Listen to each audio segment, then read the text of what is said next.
Hado, hado, hado, hado, ha. Mūsų žiūrovai labai perk šitą dalyką, nes Jo.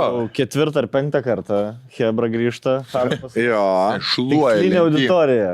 Šluoja lentyną. Iššluota, kaip kažkada triusikų guminukai, taip dabar visi šitie revitalizantai, kurie padeda jūsų automobilį palaikyti kuo ilgiau, naują, veikiantį, kad nesidėvėtų tam tikros detalės, kad nesikauptų nereikalinga drėgmė, viskas būtų sutepta, kaip žinai kas, 18-mečiai, kaip mylisi, va ant toks sutepimas. Kaip arklio kiaušai. Kaip katino kiaušai, kad blizgėtų viskas yra Yeah. tas posakis.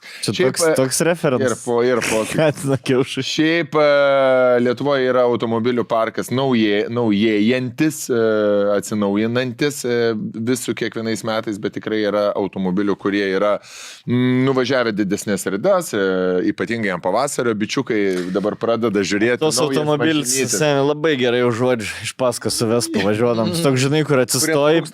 Nu, taip, raudona, Kur žinai. reikėtų kūro sistemą. Jo, mašinėlė, ir tu matai, nu, tarkim, jeigu ten 220 mašina, tai nieko neužuosi, žinai, važiuosi ir nuvažiuoji. Ar atsistoji iš kokios 2.4, 2.5 ten mašinėlė, užnuojo.